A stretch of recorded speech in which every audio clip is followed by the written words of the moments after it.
కాంగ్రెస్ ప్రభుత్వం వచ్చి 2.5 సంవత్సరాలు అయినా కూడా ఇవాళ రాష్ట్రంలో నిరుద్యోగులందరూ ఇవాళ ఆగ్రహంతో వ్యక్తం చేస్తూ ఉన్నారు. ఎందుకంటే ఎన్నికల ముందు రేవంత్ రెడ్డి గారు 2 లక్షల ప్రభుత్వ ఉద్యోగాలు ఖాళీలు ఉన్నాయి, విశ్వాల్ కమిటీ నివేదిక ప్రకారం ఖాళీలు ఉన్నాయి, వాటిని భర్తీ చేయాలని చెప్పి ఆనాడు గ్రామాన తిరిగిన రేవంత్ రెడ్డి గారు ఇవాళ అధికారం చేపట్టిన తర్వాత ముఖ్యమంత్రి అయిన తర్వాత ఇవాళ నిరుద్యోగులకు ఇవాళ హ్యాండ్ ఇచ్చి ఇవాళ అందుకనే విద్యార్థులందరూ ఇవాళ ఆగ్రహంతో వ్యక్తం చేస్తూ ఉన్నారు. ఈ ప్రభుత్వం వచ్చిన తర్వాత 2 లక్షల ప్రభుత్వ ఉద్యోగాలు ఖాళీ అని చెప్పిన రేవంత్ రెడ్డి గారు ఇవాళ దాదాపు ఒక 6,000 ఉద్యోగాలను మించి ఇవాళ ఎక్కువ భర్తీ లేదు. గతంలో కేసీఆర్ గారు ఇచ్చిన ఉద్యోగాలనే వాటి పరీక్షలు నిర్వహించిన వాటే పత్రాలు ఇచ్చి ఎల్పీ స్టేడియంలో పత్రాలు ఇచ్చి ఇవన్నీ మేమే ఇస్తామని చెప్పి ఇవాళ ఊకదంపుడు ఉపన్యాసిన రేవంత్ రెడ్డి గారు ఒకసారి రివ్యూ చేసుకోవాలని చెప్పి ఇవాళ మేము కోరుతా ఉన్నాం. ఇలా రేవంత్ రెడ్డి గారు ప్రభుత్వాన్ని డిమాండ్ చేస్తా ఉన్నాం.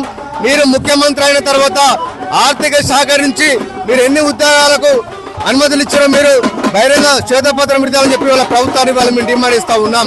ఆనాడు కేసీఆర్ గారు 1,60,000 ప్రభుత్వ ఉద్యోగాలు భర్తీ చేస్తే ఇవాళ రేవంత్ రెడ్డి గారు ఇవాళ ఉద్యోగాలను భర్తీ చేయకుండా నిరుద్యోగుల ఆశల మీద నీళ్లు చదివంగా వివరిస్తూ ఉన్నాడు. ఇవాళ మొత్తం ఈ రాష్ట్రం మొత్తం డబ్బున్న దోపిడీ కోసమే ప్రభుత్వం ఉన్నట్టుగా కనిపిస్తా ఉంది.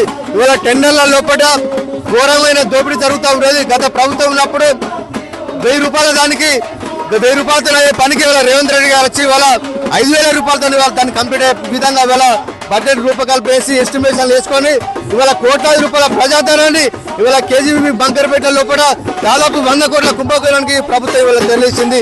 ఇవాళ ఆర్టీసీలో కూడా ట్రాన్స్పోర్ట్ డిపార్ట్మెంట్ లో కూడా ఇవాళ ఏటీఎస్ మిషన్ల ద్వారా 100 కోట్ల రూపాయల ప్రజాధనాన్ని దుర్వినియోగం అని చెప్పి ఇవాళ ప్రతి దానిలో కూడా ఈ ప్రభుత్వం ఇవాళ కుంభకోణాలకు ఇవాళ పాల్పడుతూ ఉన్నది.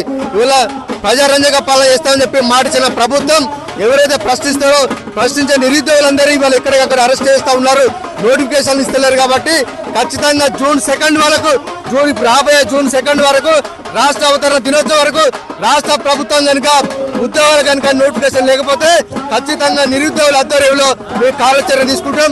బీఆర్ఎస్ ఆధ్వర్యంలో నిరుద్యోగులు ఏ కార్యక్రమం తీసుకుంటా వాటి అన్నిటికీ మా మద్దతు అని చెప్పి తెలియజేస్తా ఉన్నాం. కేసీఆర్ గారు ఉన్నప్పుడు 1,60,000 ప్రభుత్వ ఉద్యోగాలు భర్తీ చేస్తే ఈ ప్రభుత్వం వచ్చిన 2.5 సంవత్సరాల్లో కూడా 6,000 ప్రభుత్వ ఉద్యోగాలు అని చెప్పి వాళ్ళని ప్రస్తుతం ఉన్నాం. కాబట్టి నిరుద్యోగుల భర్తీ చేయాలనే ఉద్దేశంతో రాబోయే రోజుల్లో కూడా రాష్ట్ర వ్యాప్తంగా పర్యటిస్తాం. అన్ని కాలేజీలు గ్రంథాలయాలు అన్ని పర్యటించి ఈ ప్రభుత్వ నిరుద్యోగులందరినీ ఏకం చేసి రేవంత్ రెడ్డి ప్రభుత్వానికి వ్యతిరేకంగా మేము పోరాటం చేస్తామని చెప్పి ఈ ప్రభుత్వాన్ని హెచ్చరిస్తా ఉన్నాం.